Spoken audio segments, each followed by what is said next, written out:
देखिए, आज हम लोग जीव विज्ञान में सीड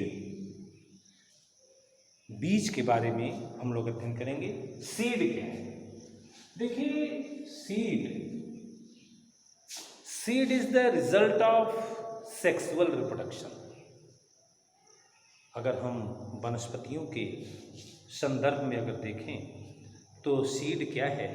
तो seed is the result of sexual reproduction. लैंगिक जनन का परिणाम ही सीड है,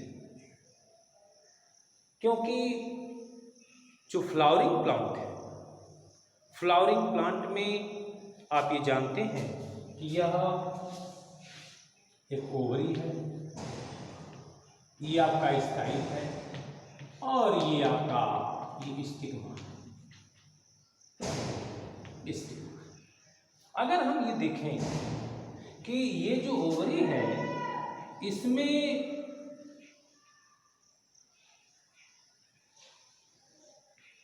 ये रचना होती है जिनको हम ये कह सकते हैं ओव्यूल।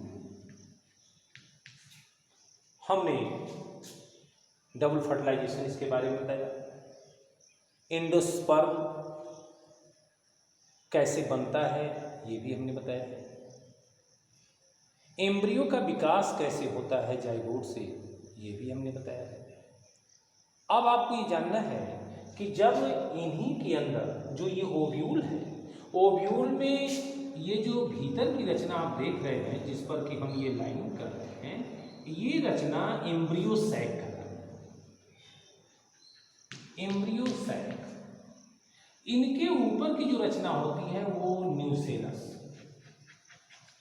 बाकी ये और ये दोनों इंटेगमेंट,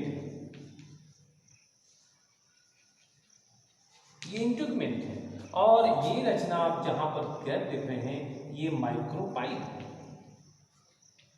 माइक्रो।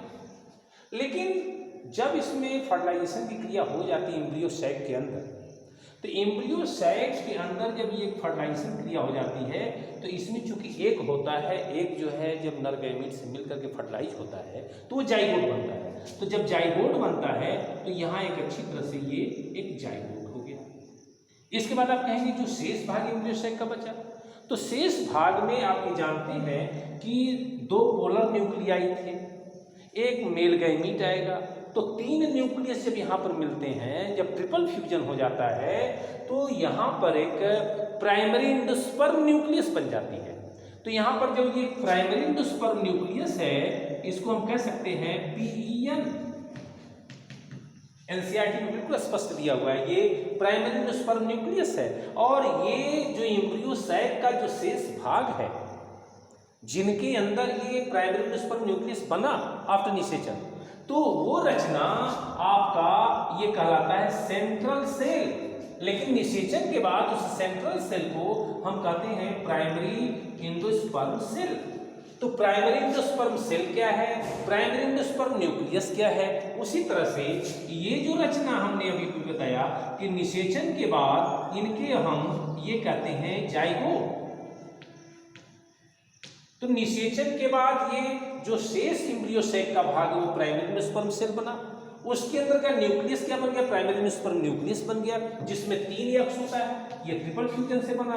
और जो सेंट्रल सेल था तो इसका मतलब इसके पूर्व में प्राइमरी एंडोस्पर्म सेल को हम पहले क्या कहते थे, सेंट्रल सेल, सेंट्रल सेल। लेकिन यही जो निषेचन के बाद बन गया प्राइमरी एंडोस्पर्म सेल। और ये जो 3 एक्स था निषेचन से पूर्व हम उसको कहते थे पोलर न्यूक्लियाई, पोलर न्यूक्लियाई। ये 2 थे, लेकिन ये दोनों जब निषेचित हो गए, ये अगर फर्स्ट मेल गैमीट से निषेचित हुआ तो ये सेकेंड मेल गैमीट से निषेचित हुआ। तो इस प्रकार ये 3 एक्स बन करके ये बन गया प्राइमरी एंडोस्पर्म न्यूक्लियस। तो ये रचना जो प्राइमरी एंडोस्पर्म सेल है जिसके अंदर ये प्राइमरी एंडोस्पर्म न्यूक्लियस है, ये रचना डेवलप होकर के बनाता है एंडोस्पर्म, एंडोस्पर्म। और निषेचन से पूर्व यहां पर ये एग,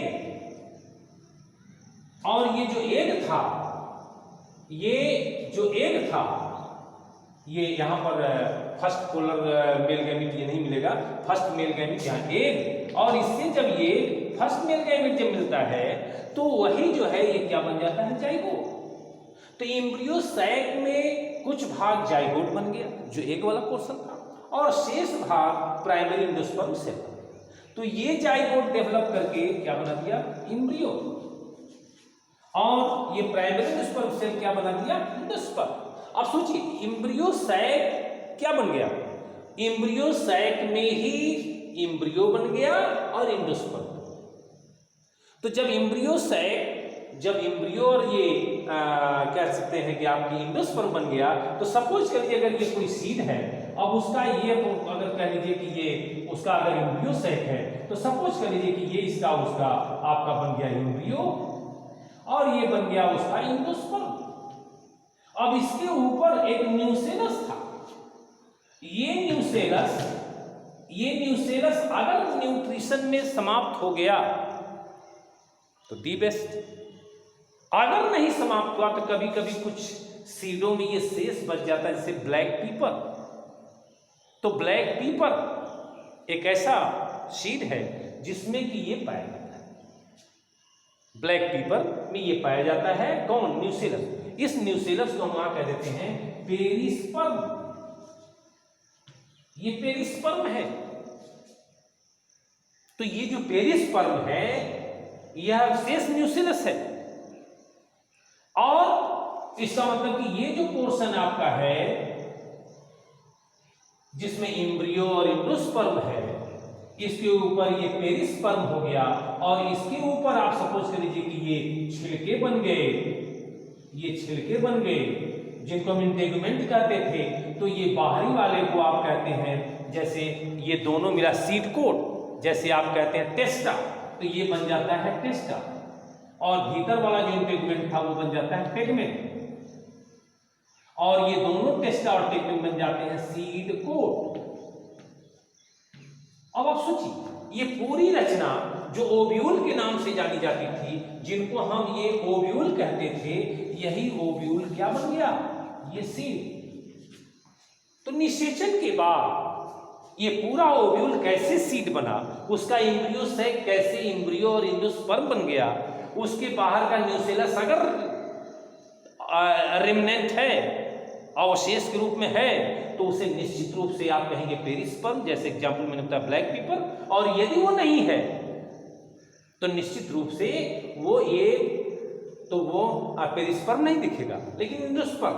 अब एम्ब्रियो के डेवलपमेंट में भी अब आपको ये भी जानना है, शेष चीजें सीड के ये टेस्टा और टेगमेंट उनका सीड कोट बना लेते हैं, तो ये पूरा ओव्यूल क्या बन जाता है, सीड। और ये चूंकि सीड कहाँ बन रहा है, ओवरी के अंदर। तो जितने भी सीड होंगे, जितने भी ओव्यूल इसमें बने, अगर 10 ओव्यूल हैं तो 10 सीड बन जाएगा, 1000 ओव्यूल हैं तो 1000 सीड बनेगा। जैसे आपका ये है, आप कह सकते हैं सबसे हल्का उसका सीड होता है, नाम मिस हो रहा है, तो उनका जो सीड होता है वो सबसे हल्का होता है। पूरे वनस्पति जगत में जो सीड प्लांट्स हैं, सबसे हल्का सीड उसी का होता है। और उसी, तो बताइए उसमें जितने सीड होंगे, हजारों की संख्या में उसमें सीड होते हैं एक फल के अंदर। तो ऐसे सीड क्या कहलाते हैं, ये सीड जो है आप कहते हैं सीड प्लांट कहलाते हैं। तो मैंने कहने का मतलब ये कि जितना ही ओव्यूल होंगे उतना ही सीड बनेंगे। और ये पूरा जो आपका ओवरी का वाल है, ये जो ओवरी है, ये फ्रूट बन जाती है। हम फ्रूट की वाल को पेरिकार्प कहते हैं। क्या कहते हैं, पेरिकार्प। ये पेरिकार्प में भी 3 परतों, जैसे आम आपने देखा होगा, छिलका है, गुदा है और फिर भीतर की गुठली है। तो उसी तरह से जो बाहर होता है उसको कहते हैं इपिकार्प, गुदा वाले पोर्शन कहते हैं मीसोकार्प, और भीतर जो गुठली वाली होती है उसको कहते हैं इंडोकार्प। ये तो फल के भी ये 3 परत होते हैं। किसी में तीनों परतें खाई जाती हैं, किसी में तीनों परतें नहीं खाई जाती, किसी में कोई एक परत खाई जाती है, किसी में 2 परत खाई जाती है। मैंने कहने का मतलब ये पेरिकार्प की ये विभिन्न रचनाएं हैं। तो ये फल की बात होगी। लेकिन आपको जो सीड के बारे में आपको जानना है, जो सीड आपको समझना है, तो ओव्यूल ही माने आप कह सकते हैं terminate into seed after fertilization. तो फर्टिलाइजेशन के बाद जो ओव्यूल था वह समाप्त होकर के सीड बन जाता है, वो सीड बन जाता है। और सीड में ये रचनाएं होती हैं। अब सीड में आपको ये एंडोस्पर्म, ये मेन एंडोस्पर्म, जो एंडोस्पर्म है वह एम्ब्रियो के डेवलपमेंट में समाप्त भी हो जाता है और नहीं भी समाप्त होता, समाप्त भी हो जाता है और नहीं भी समाप्त होता है। कहेंगे ये मतलब कैसा? अगर एंडोस्पर्म एम्ब्रियो के डेवलपमेंट में समाप्त हो गया तो उसको कहेंगे नॉन एंडोस्पर्मिक सीड। तब सीड में एंडोस्पर्म नहीं दिखेगा, जैसे आपका चना मटर है उसमें एंडोस्पर्म नहीं होता। जो एंडोस्पर्म था वो एम्ब्रियो के डेवलपमेंट में वो समाप्त हो जाता है। और जो भोजन है, क्योंकि एक न्यूट्रिटिव मटेरियल का होना बहुत जरूरी है। ये न्यूट्रिटिव मटेरियल कहाँ होगा? निश्चित रूप से या तो एंडोस्पर्म में हो या उसके कार्टिलिडन में। तो एंडोस्पर्म अगर समाप्त हो गया तो न्यूट्रिटिव मटेरियल उनके कार्टिलिडन में होगा, तो कार्टिलिडन जो है मोटा हो जाएगा, गूदेदार हो जाएगा। जैसे आपने चना मटर में देखा है, दोनों दाल जो है काफ़ी गूदेदार होते हैं, तो इसका मतलब कि उसमें ये न्यूट्रिटिव मटेरियल है। तो एंडोस्पर्म में नहीं है लेकिन उसके कार्टिलिडन में है। तो कार्टिलिडन में है तो इसका मतलब उसके सीड को कहेंगे non endospermic, non albuminous plant. इसका मतलब उसमें एल्बुमिनस का मतलब उसमें एंडोस्पर्म नहीं है। तो नहीं है तो भोजन क्या नहीं है? नहीं, भोजन है उसके कार्टिलिडन में। क्योंकि अंकुरण के लिए स्टोर्ड भोजन की आवश्यकता बनती है। जब कोई जर्मिनेट करेगा, उचित ऑक्सीजन, टेम्परेचर, वाटर, अगर मॉइस्चर मिल गया तो वो क्या करेगा? जर्मिनेट कर। जर्मिनेशन के लिए पहले ही तो फोटोसिंथेसिस करेगा नहीं, तो उसके लिए पूर्व से उसमें थोड़ा बहुत क्या होना चाहिए? न्यूट्रिटिव मटेरियल होना चाहिए जो जर्मिनेशन के लिए आवश्यक है। तो इस प्रकार से ये जो एंडोस्पर्मिक सीड होते हैं उनका भोज्य पदार्थ जर्मिनेशन के लिए उनके एंडोस्पर्म में होता है, और जो नॉन एंडोस्पर्मिक सीड होते हैं उनका भोज्य पदार्थ उनके कार्टिलिडन में स्टोर्ड होता है जर्मिनेशन के लिए, एंडोस्पर्म में नहीं होता। एंडोस्पर्म प्राइमरी स्टेज में ही समाप्त हो जाता है। तो इस तरह की बातें एंडोस्पर्मिक और नॉन एंडोस्पर्मिक। इसके बाद आपको ये भी जानना है कि अगर ये जो फल होता है, अगर ये देखा जाए कि जो फ्रूट है, ये जो फ्रूट है, यह फ्रूट, ये ओवरी निषेचन के बाद ये फ्रूट बनता है, फल बनता है, उसके अंदर ये सीड बन जाता है। लेकिन कभी कभी फल के विकास में केवल अगर ओवरी ही पार्टिसिपेट करे तो वह ट्रू फ्रूट कहलाता है। तो वो ट्रू फ्रूट कहलाता है जब केवल फल ओवरी से। लेकिन कभी कभी जैसे कैशू है, काजू, इनके अलावा आपका एप्पल है, सेब, ये सब ऐसे फल हैं जिनके विकास में थैलेमस भी भाग लेता है। जो थैलेमस इसके नीचे होता है, जिस पर इसकी कैलिक्स कारोला, एंड्रोसियम, गाइनोसियम सब डेवलप करते हैं, तो ये जो थैलस है, ये जो थैलेमस है, ये थैलेमस भी पार्टिसिपेट करता है।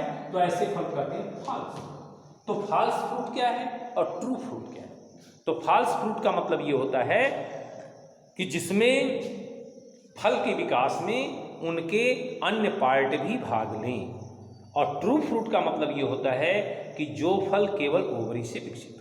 कभी कभी क्या होता है कि फर्टिलाइजेशन की क्रिया नहीं होती, हार्मोन के दबाव में ये जो ओवरी है, फल बन जाता है, जबकि फर्टिलाइजेशन नहीं होती। माने no fertilization events takes place during the development of fruit. किसी प्रकार का